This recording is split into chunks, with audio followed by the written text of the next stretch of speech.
Welcome to Australia.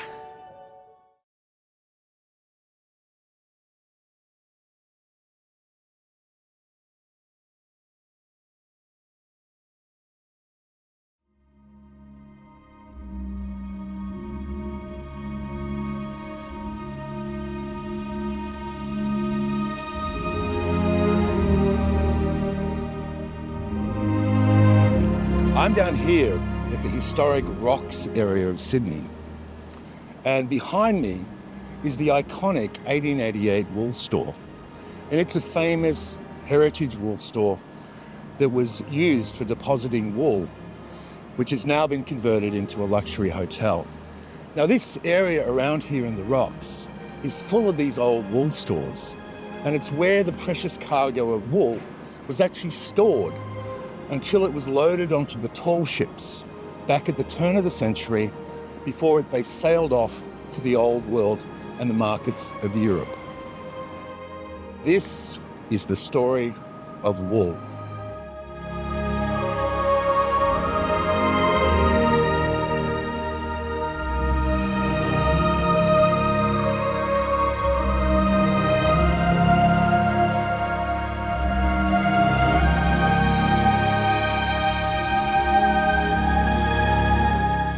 Saying Australia rides on the sheep's back refers to the significant role that the wool industry played in the economic development of Australia, particularly during the late 19th and early 20th centuries. It signifies the importance of sheep and the wool industry as the backbone of Australia's initial prosperity and economic growth during that period. The aristocrat of the shearing shed is the wool classer, a highly paid expert who sorts for length of staple, texture and strength. He's a key man in maintaining the world reputation of fine Australian wool.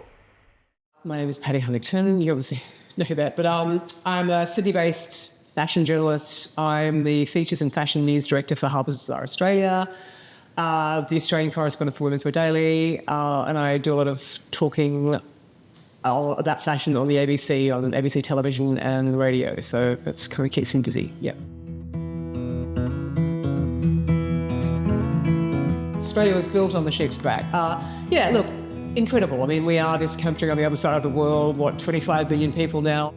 I mean, these sheep that came here were originally from Spain, the Merino breed, and then they were hybridized and stuff. But we continue to produce the highest percentage of apparel wool that comes to Australia. I mean, New Zealand also has a lot of sheep, but they tend to produce wool for the home furnishings industry. It's a lot coarser. We are the country where, we're off the sheep's back, literally. And yeah, wool's an amazing product. It really is.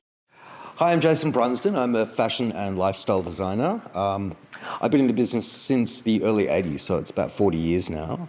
I think the Australian wool story is fascinating because it goes way back. It goes back to the 1820s, 1830s, when wool was our biggest industry for a very long time.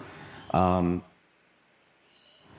used to work with Woolmark, and I did a lot of work with them. I just think that it's part of Australia's history. It's intrinsic to the culture. The story of sheep goes all the way back to the first fleet, as the first 29 fat-tailed sheep were brought into Australia in 1788 with the first fleet. The origin of the phrase, Australia rides on the sheep's back, can be traced back to the mid-1800s, when Australia's economy heavily relied on the production and export of wool. Australia's climate and vast grazing lands were well suited for sheep and farming, and the industry quickly prospered. A living thing, the sheep, and a living industry, subject to all the perverse whims of nature, against a dead thing from a world of sterile laboratories and man-made climates. Wool soon became Australia's primary export commodity, and the revenue generated through wool played a pivotal role in the country's economic development. It provided the funds necessary for infrastructure projects, such as railways and ports, and supported the growth of cities and towns.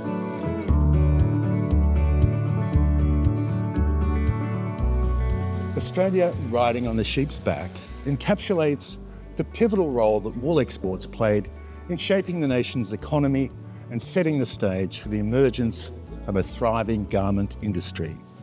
Australia's colonial history, marked by British settlement in the late 18th centuries, laid the foundation for the wool industry.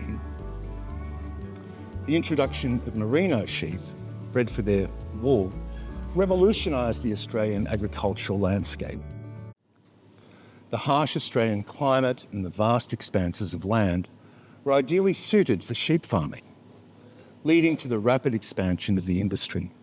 The wool industry quickly became an economic backbone of Australia, providing a regular and reliable income stream, fostering the growth of related sectors. My name is Catherine Veltman and I am the Global Project Manager for the International Woolmark Prize at the Woolmark Company. I was born and raised in Sydney. I studied commerce at university with a marketing and accounting degree. I moved on to work at the International Management Group across Australian Fashion Week after university, and then moved to the Woolmark Company about 5 years ago, where I joined the marketing team. So Australia rides on the sheep back. I mean, iconic saying. I think wool has been so ingrained within Australian history. I think it's such an important fibre and commodity for the Australian market. You know, it has such global resonance that it really does provide an opportunity for Australia to stand out on the global market.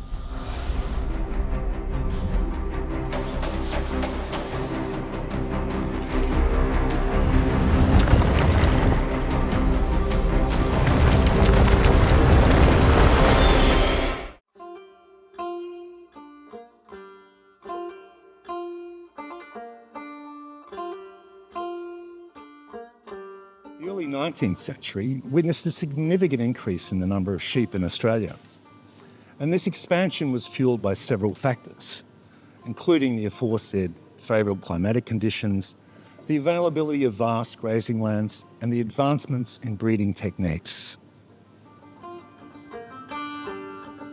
John MacArthur, often referred to as the father of the Australian wool industry, played a pivotal role in introducing merino sheep and improving the wool quality through selective breedings. The merino is the Australian aristocrat, the best of his kind, the backbone of the wool industry. There's nothing else like wool out there that can be so amazing for the environment and has the most amazing eco-credential. It's sustainable, it's organic, it's natural, and it's biodegradable. And moving forward with the way the world's going, I think we need to start to learn more about buying for longevity and not landfill, and wool is the perfect product for that. My name's Georgie Wallace and our property here is called Trefusis. I've always had a great passion for merino sheep and their wool. I think wool is such a wonderful, versatile, sustainable and clean green fibre. So I think it has a really bright future. We're in the spotlight of the world now, so we've got to be putting our best foot forward and seeing that we are doing something positive.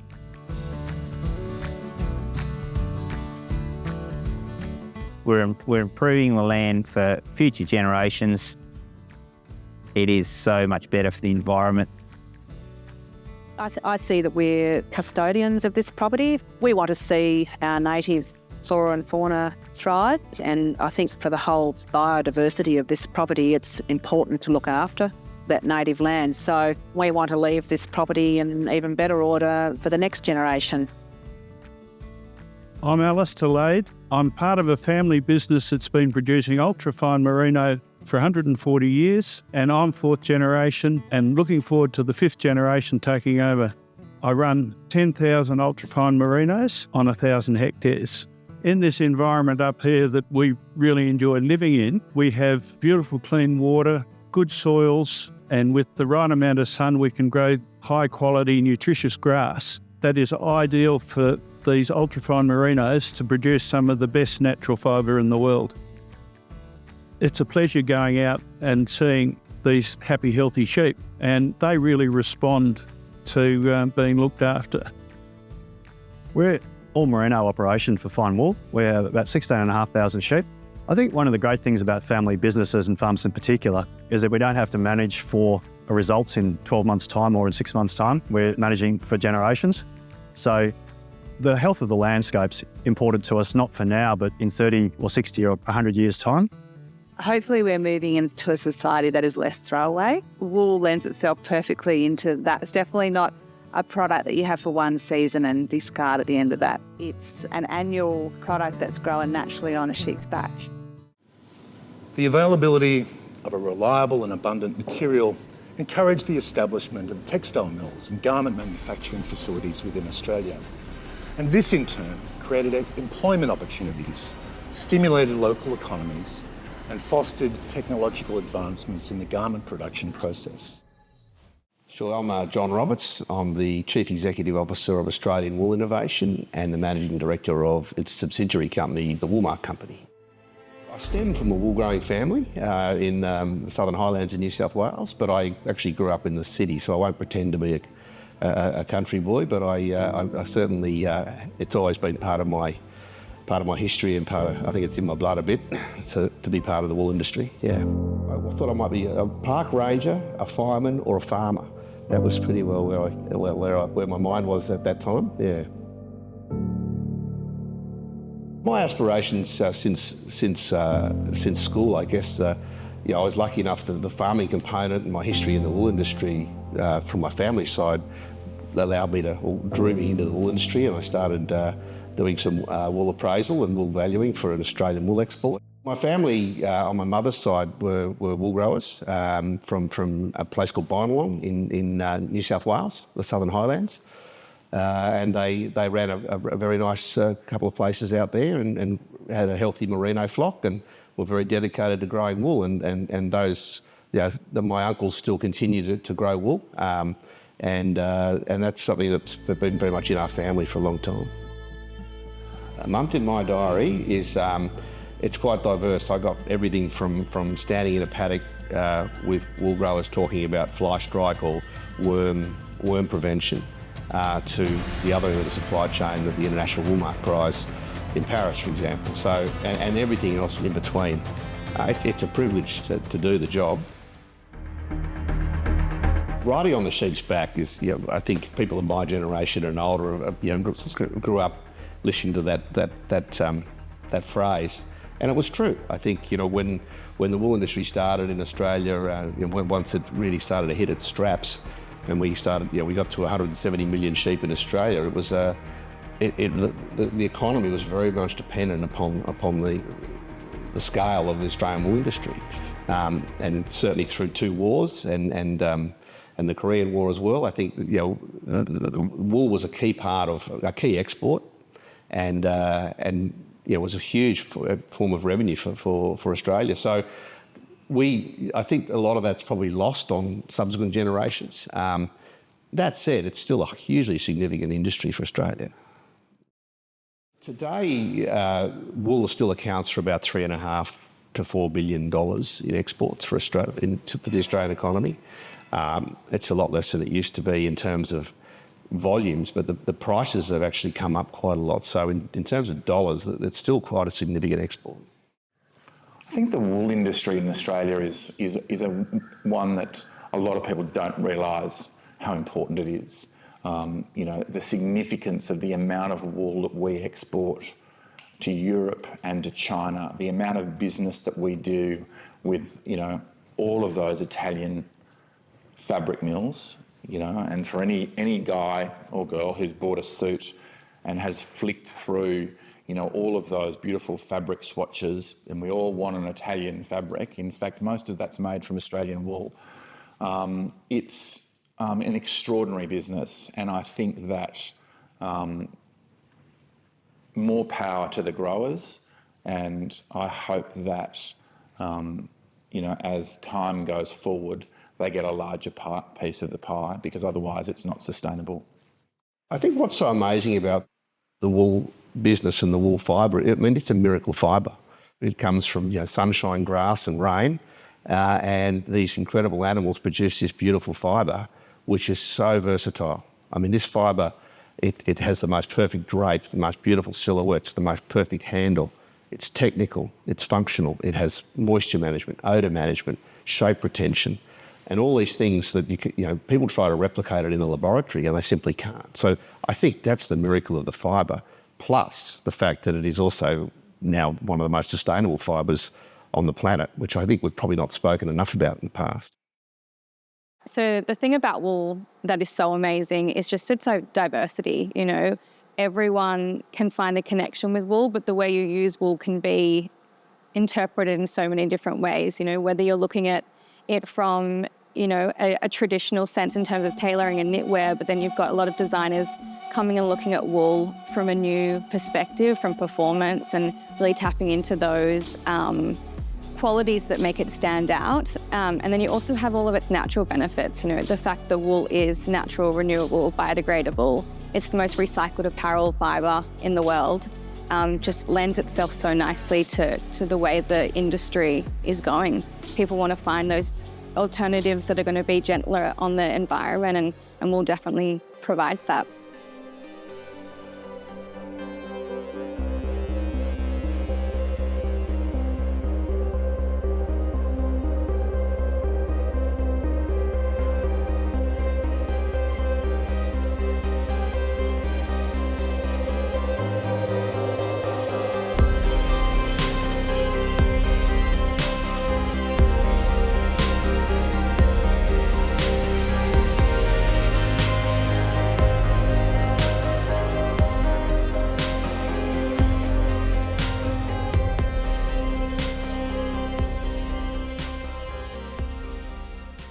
Australian wool is the most incredible fibre. Obviously there's other countries that offer wool as well. You've got New Zealand that has a really strong wool industry, but Australian merino wool is finer. It lends itself to the most beautiful apparel, and again has that diversity that allows designers to take on so many different uses within their collections, which is just incredible. There's nothing like it. The development of transportation infrastructure, such as railways and ports, further facilitated the growth of the wool industry.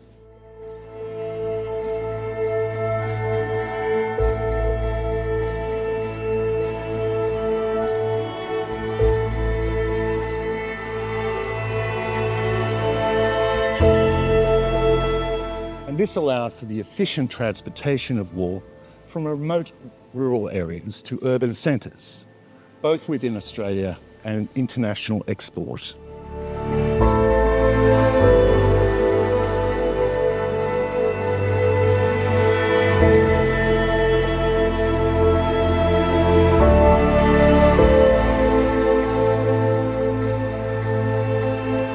Additionally, the establishment of wool auctions provided a platform for buyers and sellers to negotiate prices, ensuring fair trade practices and enhancing market transparency. Australia's abundant wool supply soon captured the attention of the international garment industry. The superior quality of Australian wool, particularly our merino wool, made it a highly sought-after textile for manufacturers worldwide. The fine texture, the strength, the natural insulation properties of Australian wool made it an ideal material for producing high-quality garments by the textile mills in Europe. As the demand for Australian wool increased, so did the export volumes. Wool shipments were primarily destined for the textile manufacturing hubs in Europe, particularly in Britain, where the Industrial Revolution was in full swing. The Australian wool industry played a crucial role in providing a reliable and sustainable source of raw materials to support the growing textile industry, contributing to significantly the economic development of both Australia and the importing nations. The export of wool provided Australia with valuable foreign exchange earnings, enabling the country to import machinery, technology, and other goods for industrialisation. And this economic growth, driven by the wool industry, laid the foundation for the emergence of a domestic garment manufacturing sector in Australia. The Australian garment industry emerged as a normal progression from the wool industry. Initially, the focus was on producing woolen garments, such as sweaters and blankets and coats, capitalising on the unique properties of Australian wool. Furthermore, the wool industry's impact extended beyond economic factors. It shaped Australia's identity and cultural heritage. The image of the rugged Australian sheep stations and the iconic Australian stockman became synonymous with the country's national identity and character.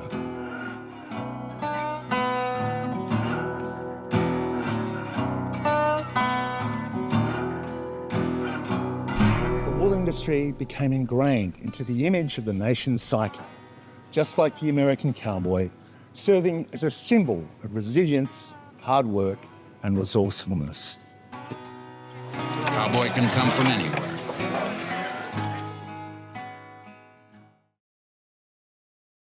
And we have this wonderful, heritage with what's now called, the International Woolmark Prize. But I mean, it was originally the Wool Secretariat Board. I can't remember the name of it. With the E. Severall and Karl Lagerfeld one, and I think it's 1954. So, it's an incredible story, and we have this connection to the fashion industry via this amazing fibre.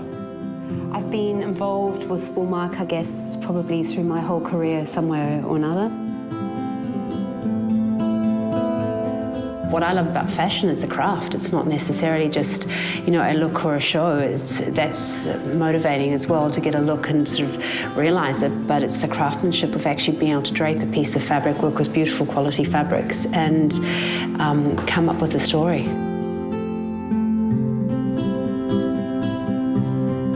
I was on the South Australian Wool Board for many years, which I learnt a lot about, from the farmer to the shop, I guess, that whole process. So, and then worked a bit with the CSIRO and trying to develop fabrics, silk and woolen fabrics, things that were, probably a little bit different to what was on the market or what available, but there's so much more now that is available. So it's exciting. There's so much more technology and development. I used a lot of merino wool in my last collection in Paris, and I mixed it with a lot of lace because I love the idea of, even with what I do now, mixing different textures and fabrics together.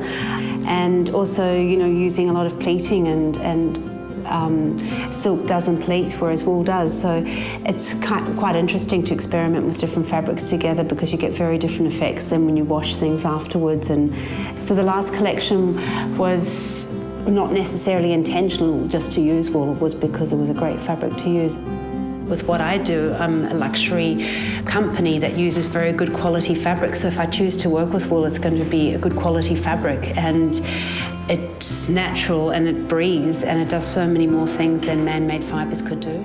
I think the wool industry in Australia, it's like New Zealand. It's incredibly important to both, countries. But it's something that I see now. The Wool Board has definitely taken a different direction in its marketing, and they have international competitions of which Australia is very strong and supports. And it's very important for the industry, and it's very important because they're actually bringing younger designers to the forefront in an international way rather than a local kind of, farmers marketing way. I hate to say that, but it's very international now, and I think, it's has a great group of people across judging the different fashion categories. But apart from that, for me, it's I would like to see a lot more of the wool finished in Australia, so it's sorted and combed and spun here rather than often it's sent overseas, whether it's to Italy or China, to be finished and then sent back here as fabric. But it's a very strong industry here, and I think it's something that we all need to support and recognise, particularly through droughts. The farmers, they lose a lot of stock, and it's something that needs addressing. Australian wool has always been a really important story in context of not just the industry, but Australian Fashion Week. It's one of our competitive advantages. The fine micron merino wool that Australia produces is one of the best raw materials for fashion to be found anywhere in the world. And the ultimate is Australian designers using their own raw materials as a competitive advantage and taking that to the world. We wanted to encourage as much as possible for Australian designers to focus on wool. So we had a very close association with the Australian Woolmark Company. They became a sponsor of the event in the early days and were very supportive. And our work together was encouraging more and more Australian designers to embrace the opportunity with wool and the innovation that was being developed to be used in different sort of knitted and fibres. So everyone from Dion Lee to Carla Zampatti to everyone, Sass and Bide, really got involved in working with the wool program, which was fantastic. Later on, I worked with Australian Wool to develop the International Woolmark Prize. And this has become a global phenomenon now. I mean, it was initially launched back in, I think, the early 60s when Karl Lagerfeld, in fact, won the International Woolmark Prize. And then it was reinvented by the Woolmark Company a number of years later. We got heavily involved in helping to establish that in Australia and various parts around the world. And myself and my wife, Kirsten, were involved in judging that for many years. And there's a continuation of the story of wool. And that is to be able to influence designers to use what is the most sustainable, most beautiful resource in the world to use. So the ultimate is Australian designers using Australian wool, and Australian Fashion Week always had a role in promoting that association. So the Woolmark Prize first started in the 1950s under the International Wool Secretariat, and they developed it in the early 1950s as a competition to connect emerging designers with wool and showing how designers can innovate with wool. The prize is really well renowned for when Karl Lagerfeld and Yves Saint Laurent won the prize in 1954. So Karl Lagerfeld won the coat category and Yves Saint Laurent won the dress category. And it really was the launch pad for their careers. And I think that really, that rich history that the prize has made it so iconic today. But that was just the beginning of it, which is so exciting. It was the International Wool Secretariat. So they developed the idea of the Woolmark Prize as a way of connecting wool with emerging designers, with the ultimate goal that they would be able to show consumers how amazing the fibre is. The ultimate goal of the prize is to educate these designers on the benefits of using wool, provide them with the resources they need to integrate it into their business models, and then ultimately have them as lifelong wool advocates so that they can really embed it into their business models and show consumers how amazing it is.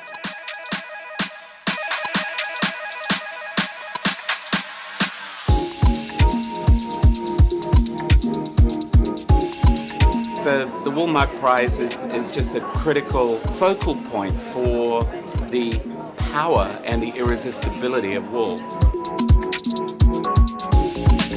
The importance of this prize is unrivaled. One that focuses on craft, on individual nations and currencies and geographic locations, and seeing how they can implement that within their own work.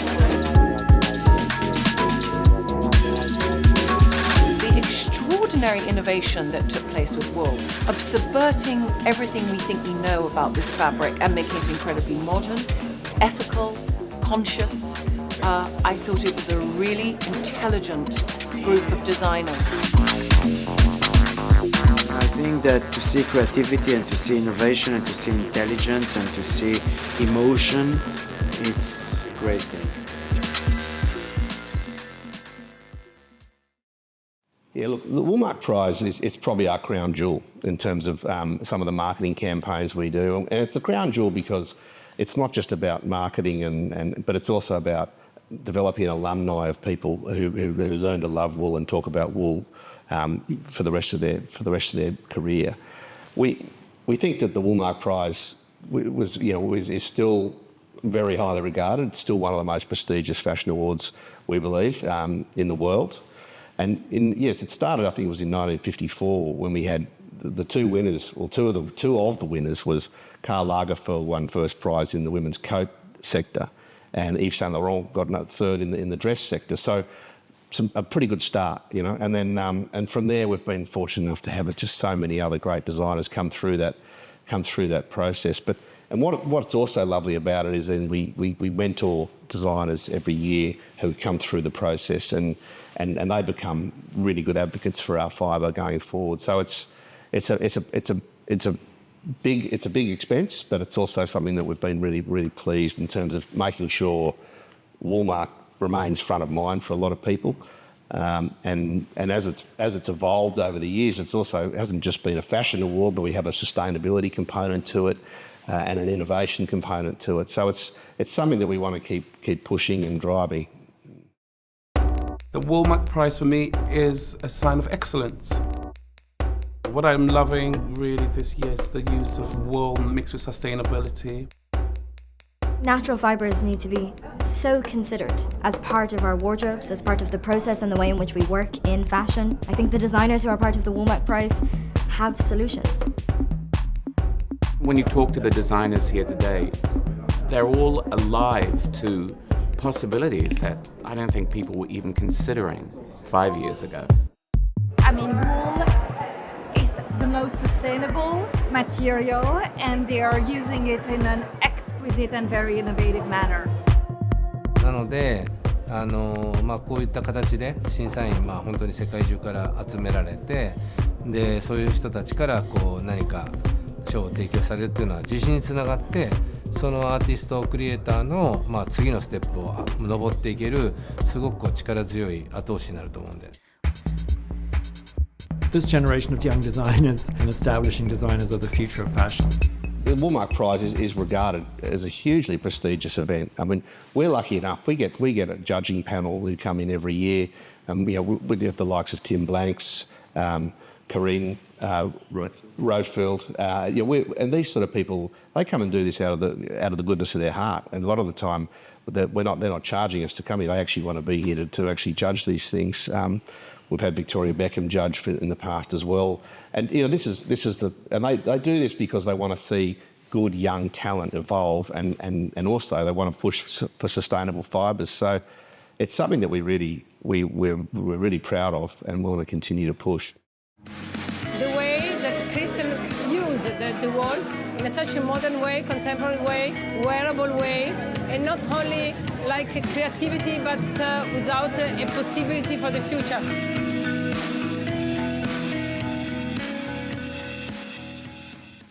The program is so unique in that it's opened up to emerging designers across the globe. So when we open it every year, it's open up to everyone that meets that criteria. They submit an application, and then we review that, and then once they're onboarded as a finalist, they receive 60,000 AUD, and then they enter what we call the Innovation Academy, which is our education and mentorship program, where they are given the tools and the resources and the mentorship to develop a 6-look merino wool collection.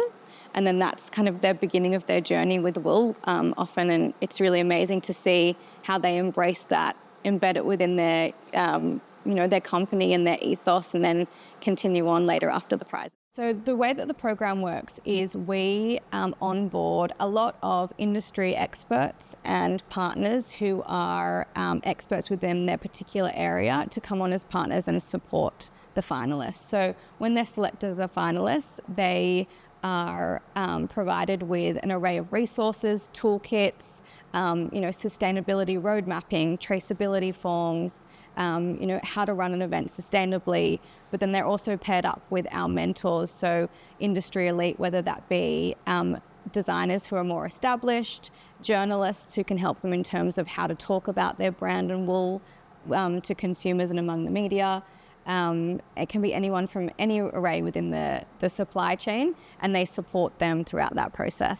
So we connect them with our trade partner network. So we usually have about 50 trade partners who come on board and commit to providing opportunities for our finalists. So whether that be reduced lower minimum order quantities, preferential rates, mentorship above and beyond their orders, and we work with them to source the particular type of fabric or fibre that they're looking for their specific collection.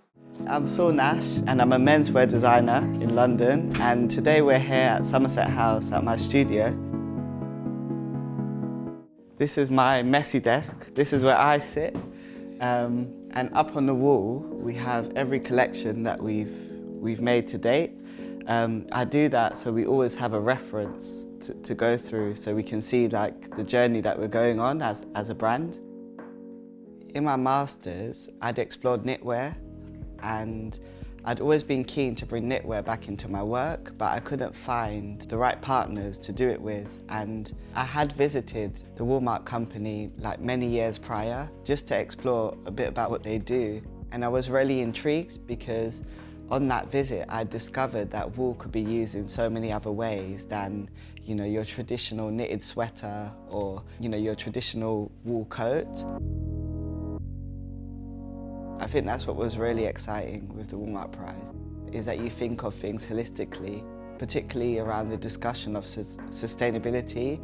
I think the Woolmark Prize came at an essential time, particularly in my brand, because it was something that I was always questioning or exploring. So when you look at, you know, wool as a renewable material, and then also the fact that it's biodegradable if it's used in certain ways, I think it's embedded, well, parts of my work that I can't ever see leaving again. It did start from that place of, you know, how do I design something that I want to wear all the time, but I was comfortable moving in? This idea that the garment should feel like air, this kind of understanding of movement, it's informed like the fabric choices. And then also, I guess, the technical aspects of the garment. So a few of these are the first kind of iteration stemming back from the Woolmark Prize. This set is made out of 100% merino wool, and I developed it with Knitwear Lab. What I really love about it is that it integrates plain knit with mesh. And what's nice is when you wear it without a jacket, you feel the ventilation throughout the body, but then when you put a jacket on, it warms you up. Using wool, it's a lot more positive than using 100% synthetic fibre. For me, it was a step towards a better use of materials within my design process. What I loved with this garment is you have double-faced jacquard, but then you have single jersey integrated within it. So when you wear it on the body, it moves really well. So these are kind of iteration stemming from what I'd created when I won the Woolmark Prize. But what I really love about this actually is it's a step towards creating something which is 100% performance driven or for active wear. Even the way the garment's constructed, it's built to resist. It can be worn on different bodies because it's made quite small and it stretches to the different body types. Look, I think the Woolmark Prize in the future, I think it'll always have the element of fashion, obviously, but I think it'll be about sustainable fashion. We spoke earlier about how fashion is the #1 priority these days, and I think given how sustainable wool is, I think there's always going to be that element of sustainability, whether that be natural dyes or just talking about the virtues of wool more broadly. But also, I think there's a functionality component. We've often talked about wool as a luxury fibre, but we don't often talk about wool as a technical fibre, and it's highly technical. So we're certainly pushing for that with our designers as they come through. So the finalists over the years have been so diverse. So obviously starting back in the 1950s with Karl Lagerfeld, Yves Saint Laurent. Since then we've had the likes of Edward Crutchley, who won. He was actually the first finalist ever to have a double win. He won the Menswear and the Innovation Award back in 2019. And then he went on to work at Dior following that. We had Gabriella Hearst win the women's wear category a few years ago and then went on to work at Chloe. We've had more recently Sol Nash, who is one of a UK performance wear designer. And I mean, he's doing the most incredible things. We actually just launched a ski-inspired athleisure wear collection with him. We've had the likes of Colavos from the US. We've had Christopher Bevins from the US. He was the first person to win the Innovation Award. We've had Bodice from India, who was absolutely incredible. Rahul Mishra, who won in 2014. And, you know, I think he's one of the most incredible winners we've ever had. He so consistently uses wool and pushes the boundaries of wool, collection to collection, that he's such an incredible alumni member to have. The winner is Rahul Mishra.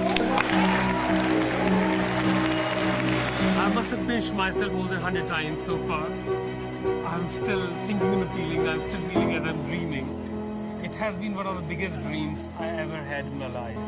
It's going to create such a huge motivation within a country of millions that you believe in your own roots and think about universe.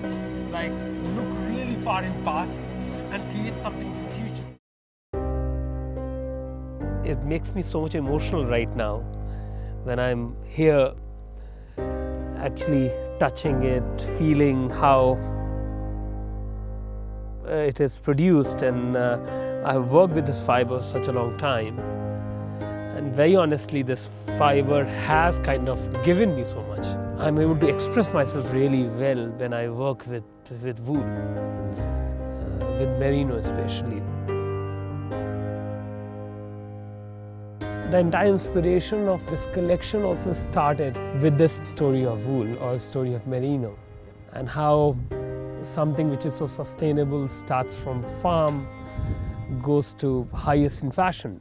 Like, this is what kind of amazes me when I see something which is being produced on a farm level, on such a green platform, goes to probably Manhattan in New York. Most artificial city humans have ever built. Because of the incredible source, that entire field is maintained. That's what I'm saying, this fiber has got a life of its own, and that life is still exists. So this is where we started weaving it in one of the weaving villages in India. Again, this is also kind of sustainable model. Then we have got group of weavers who weave with hand. Like, this guy who has woven it, he has been weaving it for more than 10 generations, have gone into weaving the fabric. And this is more than 90% merino wool.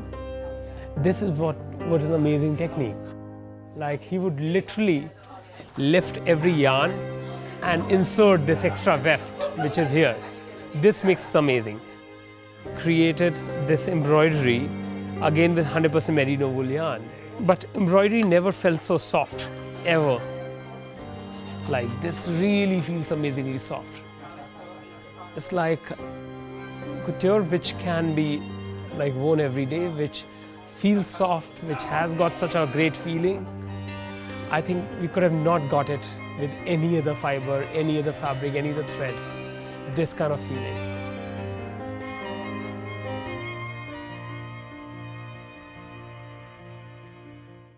Yes, we've had a few Australians in the mix. So from an Australian perspective, our finalists have included Dion Lee, Albus Lumen, Christopher Esba, McGraw, Bianca Spender. Most recently, we had Jordan Duller a few years ago as a finalist. So there's definitely been some strong Australian finalists in the mix. The last International Woolmark Prize final was in Paris, so we took it back to its roots. It first started in Paris in the 1950s, so it was very exciting to go back there in May 2023.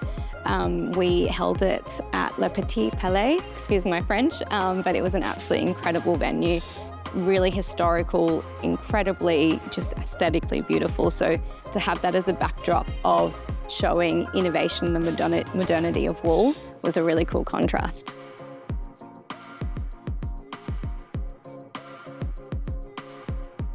Our most recent winner was Lagos Space Program from Nigeria, who won the International Woolmark Prize, and then Aroga Ho from Copenhagen won our Karl Lagerfeld Award for Innovation.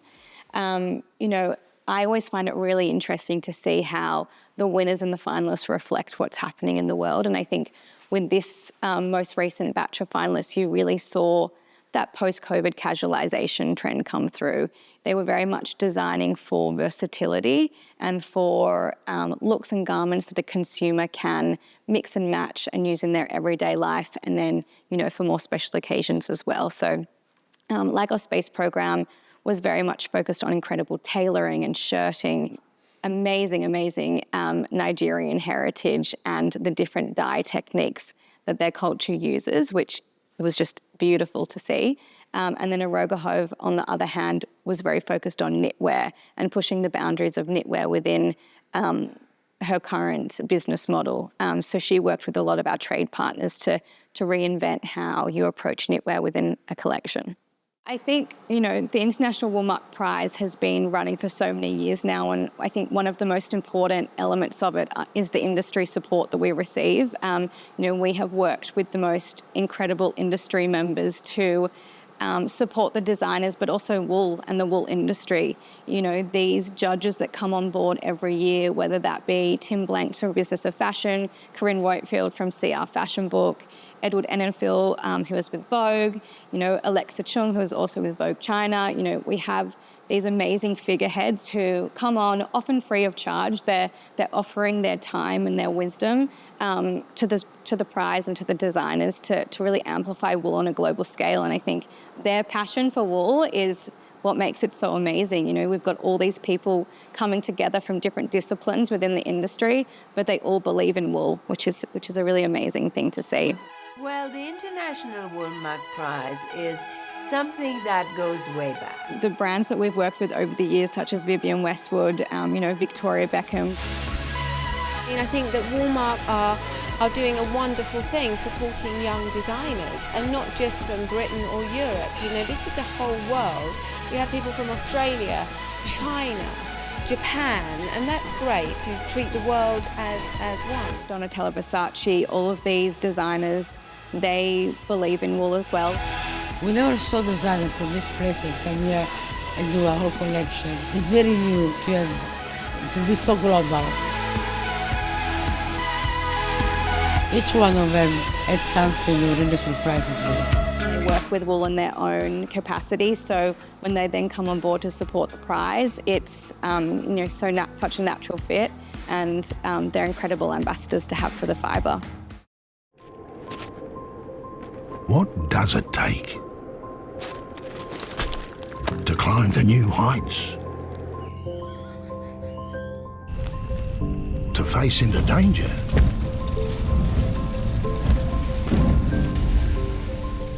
To comfort what's most precious? What does it take? It takes an Aussie wool grower to make the best wool in the world. In Australia, wool has played a significant role in the British and Italian garment industries, particularly with Italian luxury companies like Zegna.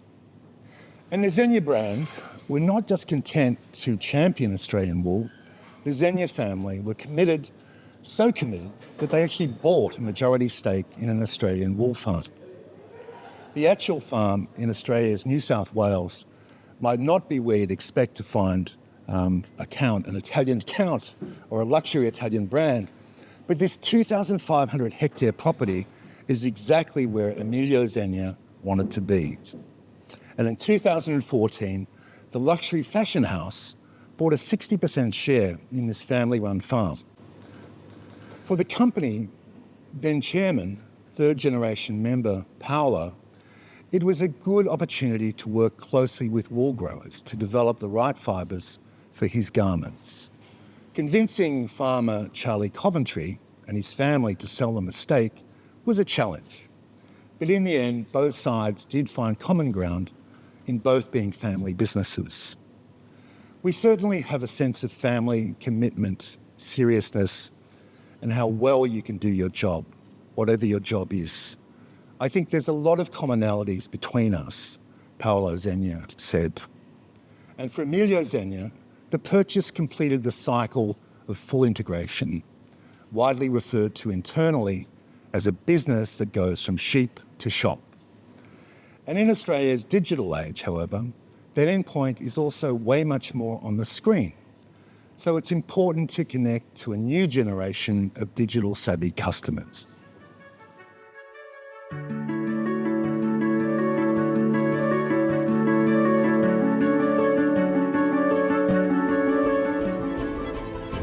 The idea was that the fabrication, sort of the fabric itself, was made in Italy. That is how it all started.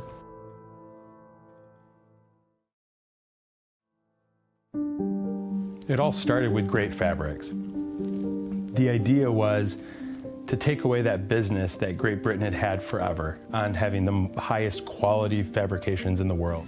It just goes to show how much they care, and that care came way back when they first started creating fabrics and the details that were put into small mini books describing every little particle and detail within the fabrication that created what you see today. The Xenia family has always been innovative. In 1963, they decided to collaborate with farmers and create the Xenia Trophy. This giving the opportunity for a farmer to win a prize, but also create something that is probably better than something that's ever been created and share that information with all other farmers. And since then, Xenia has given away many trophies to different farmers, one being Australia, where they have the Golden Fleece, which is like the paramount of sheep's wool, creating one of the finest merino wools in the world. Over the decades, they've come all the way to the Centennial Award, which has created something that was a little bit bigger than 11 micron thick wool, which is surreal. And they've only been able to create, I think, 200 meters of that wool. So this is something that Xenia has done to be not only the best merchant, retailer, and supplier of suits, but somebody who can create the best fabrics still in the world. Italian mills have long been recognised for their expertise in textile production and garment manufacturing. The use of premium materials is a critical factor in their ability to create high-quality fabrics. And Australian fine wool, renowned for its exceptional quality, has been highly sought after by Italian mills for many decades. Ci troviamo a Borgossese, nel nord Italia, in Piemonte. Lo stabilimento nel quale ci troviamo è stato costruito nel 1870 e si trova sulla sponda sinistra del fiume Sesia. Attualmente lo stabilimento si estende su una superficie di 125.000 metri quadrati, di cui 90.000 coperti, e dà lavoro a 500 persone. Tutte le mattine quando arrivo la prima cosa che faccio è fare un giro dello stabilimento, sia per verificare appunto gli andamenti produttivi e sincerarmi che tutto stia andando per il verso giusto, e allo stesso tempo ho la fortuna di poter toccare queste bale di lana che posso assicurarvi è qualcosa di molto speciale. Il distretto tessile biellese è sicuramente uno dei distretti più famosi del mondo per quello che riguarda la produzione della lana da sempre. La nostra produzione è comunque ancora, come 150 anni fa, una manifattura. Ogni lotto in arrivo, essendo la lana un prodotto naturale, ha la sua singolarità, non è un prodotto standardizzato, per cui conta ancora molto l'esperienza e il tocco e l'occhio delle persone che lavorano con noi. Mi sono innamorato della lana perché comunque ha un comfort e una comodità che non ha nessun'altra fibra. E poi perché fa parte della nostra tradizione, del nostro DNA, e siamo i più bravi a farla da sempre.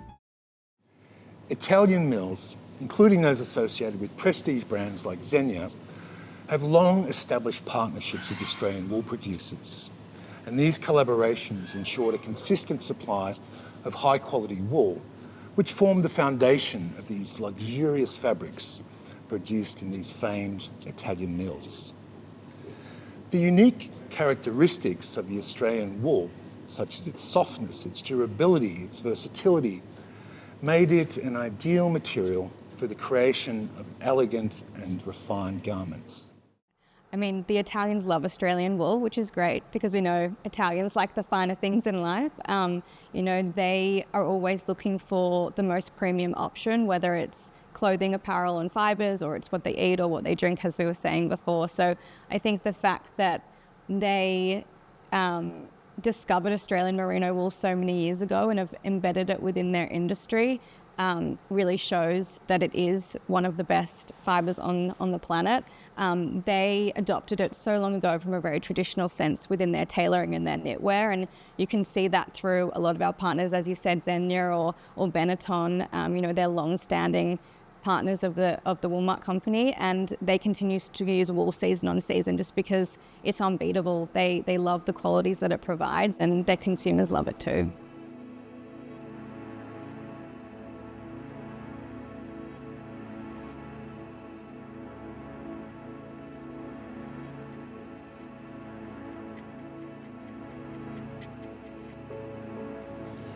Xenia, in particular, has a long-standing history of sourcing wool directly from Australia, and the company's commitment to quality and craftsmanship has made it a leading player in the luxury menswear market.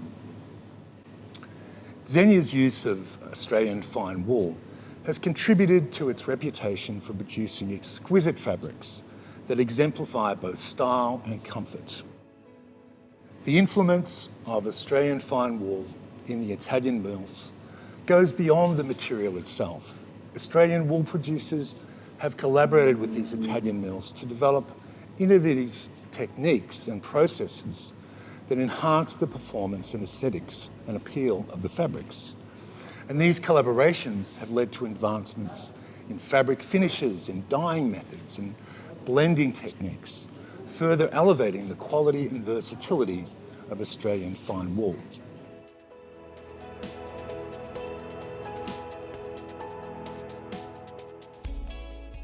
Moreover, the partnership between Australian wool producers and the Italian mills has fostered a mutually beneficial exchange of knowledge and expertise.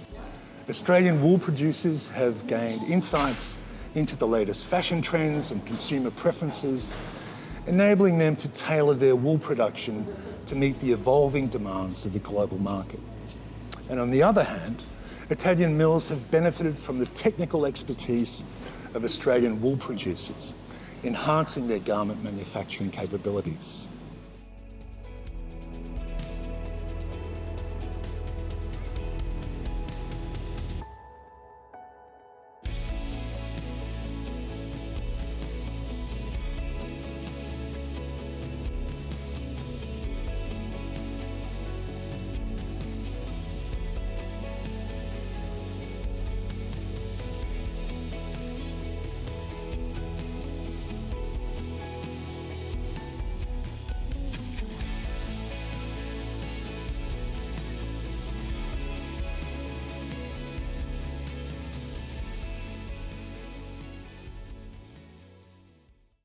Sure. The Woolmark Company, Australian Wool Innovation, we have review our strategic plan every 3 years. The last time we reviewed it was the beginning of last year, so we're right in the middle of that cycle at the moment. But if you look at our mission, our goal, it's to enhance the profitability and sustainability of wool growers for Australian wool growers. And we do that through creating demand and also by creating more efficiencies on farm. We have, within our strategic plan, we have some key pillars. One is harvesting. Getting wool off a sheep is quite a process. It's a very, very physical process. So we always want to put money into ensuring we have a good shearing industry so we can get the wool off the animal in the best possible way, in the most humane way. Driving demand for wool, which is the key one for us, and that's about creating market access. And having really, really compelling marketing campaigns that make people think differently about wool and want to incorporate it into their collections. Securing the supply chain. We know that we want to make sure that everyone can process wool all around the world. It's processing wool is different to processing other fibres. So we're always trying to work with supply chains, which exist, like very big supply chain hubs like China and Italy, but also working with other emerging markets like Portugal, for example, which is really starting to evolve. And we got to make sure we're always consulting. As I said, we've got 60,000 wool growers. They want to know where we're spending their money, so we have to make sure we keep talking to them and talking to our brands. I mean, it's really important that we understand where our brands, our customers, our farmers' customers are going. So it's always about getting that information back down the chain and creating that translation piece. Yes, so the Luna Rossa Prada Pirelli team, we started partnering with them, we're in our second phase now, so probably about 5-6 years ago. And they were looking for a partner who could help them develop technical wear that would still align with their focus on sustainability. So we worked with them on developing a collection that would provide the performance benefits they needed. So obviously their sailors are training both on and off the water, so making sure that they've got gear that allows them to move freely, that regulates their temperature, wicks moisture, provides them with really that soft next to skin feel. And we created a full kit with them. So you've got their training kit, so more of your gym wear, and then you've also got the kit that they wear on the water as well.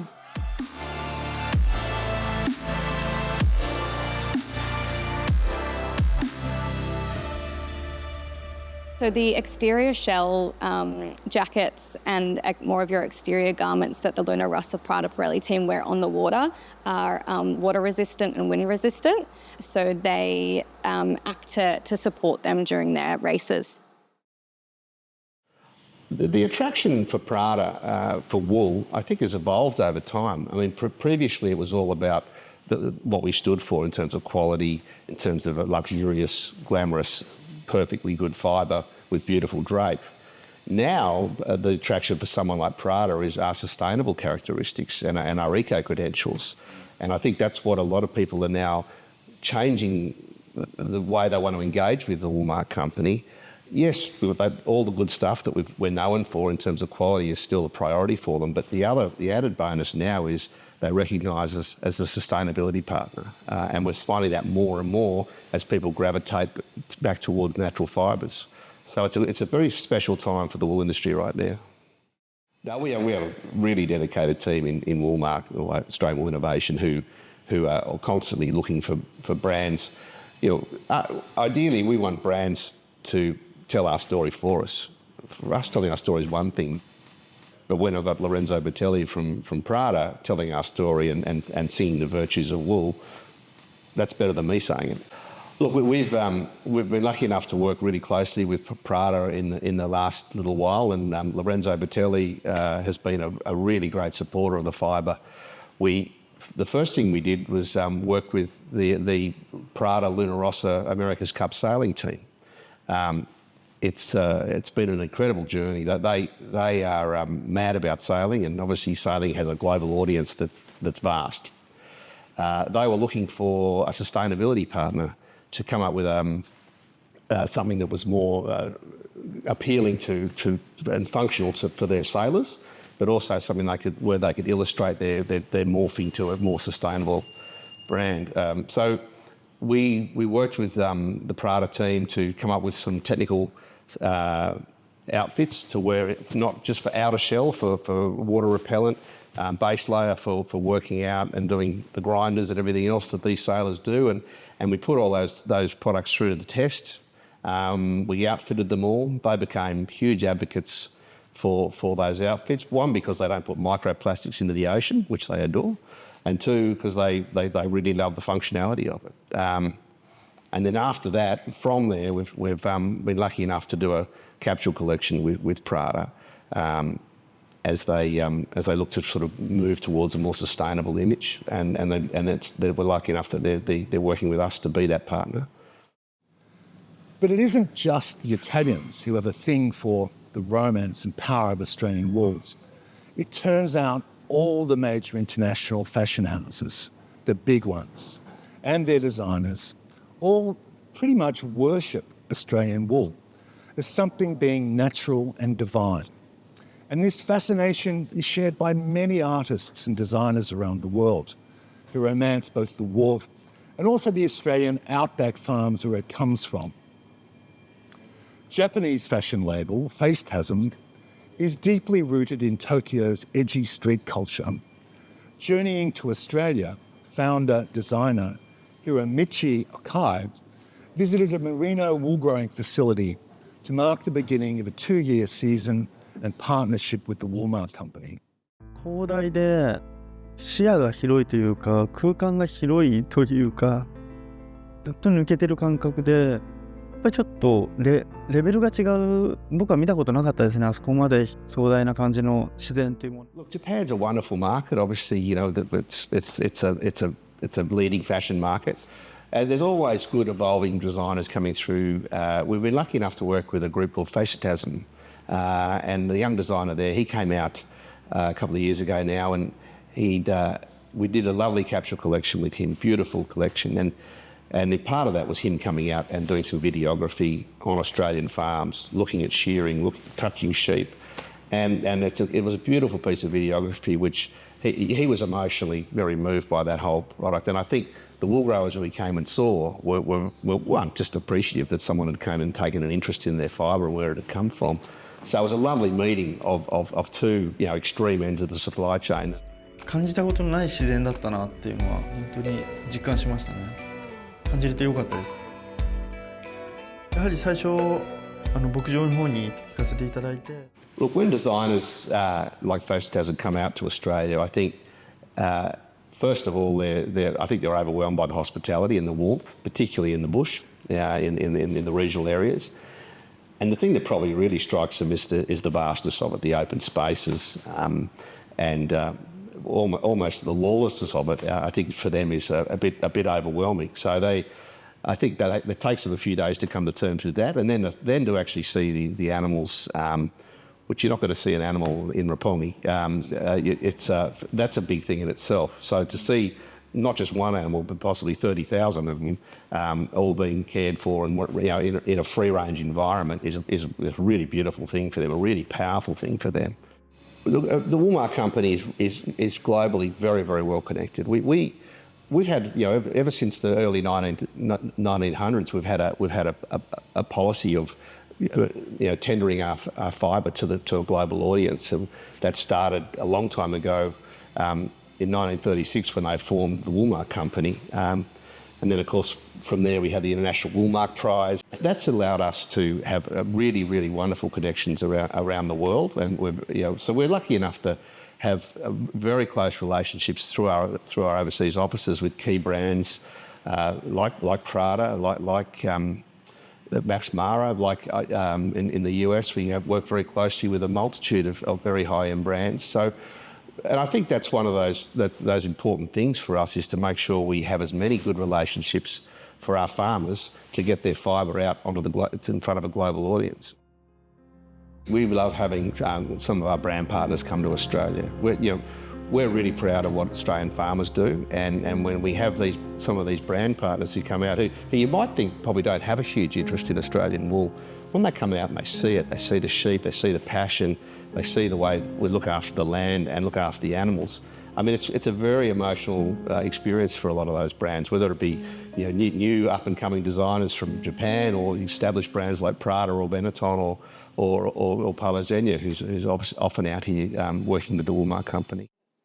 The Woolmark Company, but the Woolmark Prize specifically provides the opportunity to have conversations with some of the biggest designers in the world. So it really is a platform to integrate ourselves into the industry and make sure that we're providing the industry, whether it be emerging or established designers, with access to wool so that they can use what we believe is the best fibre in the world. Look, Gabriella Hurst is just out here. She won the Woolmark Prize some years ago. She's now the creative director for Chloe. So we constantly have a constant stream of the brands that come out here. We have Burberry were out here 2 years ago looking at the sourcing story, looking at traceability stories. We've had, as I mentioned, Max Mara come out here. They're now doing capsule collections in wool denim as a result of those visits. People wear those garments because they're at a price point, and I think after the war, the growth of synthetic fibres and acrylic fibres was seen as a real progression, and you could argue it was, without possibly realising some of the more damaging outcomes from those fibres longer term. So I think people bought them with the right reason, for the right intent. Look, I think petroleum-based fibres and man-made cellulosic fibres, they have great functionality, and as I mentioned, they fit a good price point. I think the problem they have is that they don't biodegrade. They stay in the landfill into perpetuity, contribute to global warming.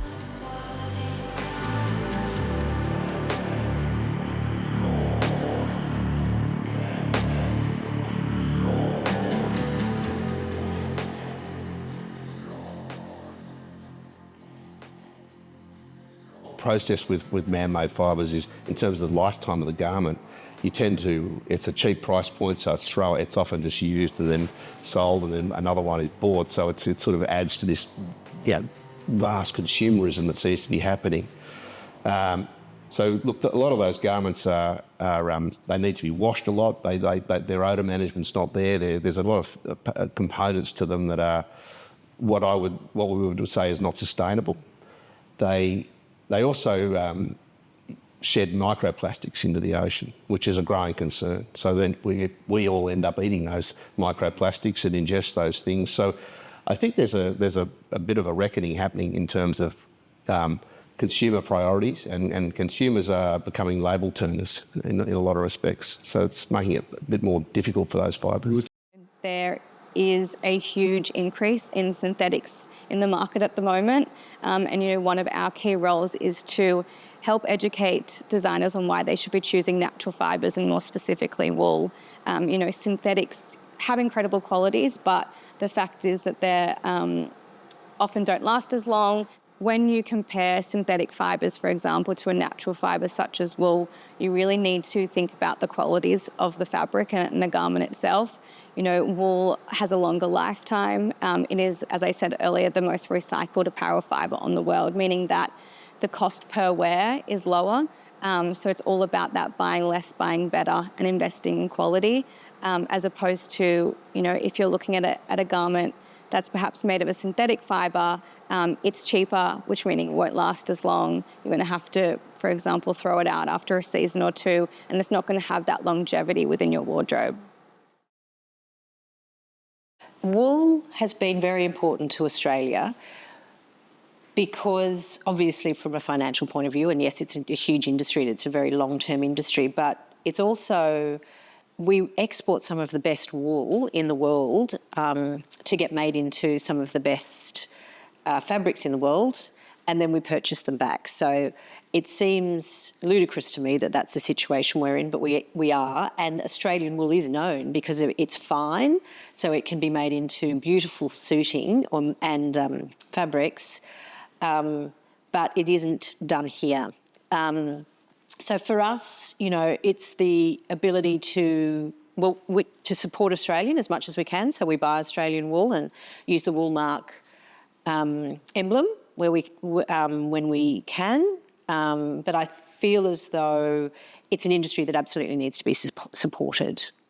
Look, sustainability, it's the new black. I mean, there's no question in our mind that everyone we talk to loves to use the word sustainability. They haven't necessarily put their finger on exactly what it means to them yet, but they know it's an aspirational goal they want to get towards. We're really happy about that because we know we're a sustainable fibre. We're natural, we're biodegradable, we're circular.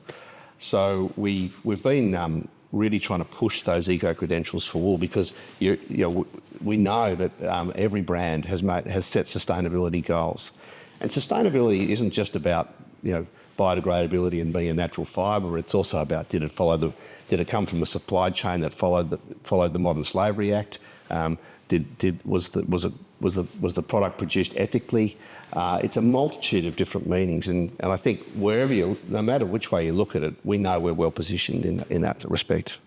So my name is Leila Naja Hibri, and I'm the CEO of the Australian Fashion Council. I grew up in Beirut in Lebanon, and I came to Australia in 1990 to study economics and accounting, or to continue studying economics and accounting at Sydney University. And I've been here more or less since then, so for over 30 years. It's, I think, a ridiculous paradox that we are one of the biggest producers of fibre, wool and cotton, the most beautiful fibre, natural fibre in the world, yet we export it for spinning and ginning and all the add value processes. That's not even to talk about the textile manufacturing and the making of clothing. So one of the AFC's pillars is to actually look at how can we, I use the word right-shoring, it's a common word in the transformational side of fashion and fashion industry. And what that means is what can we bring back to Australia that we can compete on? And we can't compete when it comes to labor because we don't want to compete with that because, as you know, there are countries that are really they're paying pittance to laborers. But what we can compete on is innovation and technology. And so that's an area that if we actually incorporate innovation technology into our system, whether it is, in the case of value adding to raw materials or actually, making textiles and making clothing, then we have a real chance. But I don't know if you know this, that one of the main reasons we don't spin, for example, cotton here or wool is not labour, it's actually the cost of energy. So Australia, one of the most natural energy kind of rich countries in the world, like using that energy is too expensive for local manufacturing. So we send it overseas to make it overseas. It's crazy. Look, in my dreams, the ideal wool story by 2030 is that Australian wool growers are recognised for all the good work they do. The fibre itself is recognised as the most natural, sustainable, biodegradable, circular fibre that it is. And the consumer priorities are very much centred towards that fibre. I think that's really important for us, and I think it's important for the planet. Look, I'd love the viewers of this program to sort of have an appreciation for wool and also natural fibres more broadly. I'd like consumers to think more about what they're buying, what they're putting on their bodies. Turn the label, have a look what's going into your product, and think beyond price and think and look and think about its impact and also how long it might last. And I think that's it's a really important thing in the future to be a much more mindful consumer.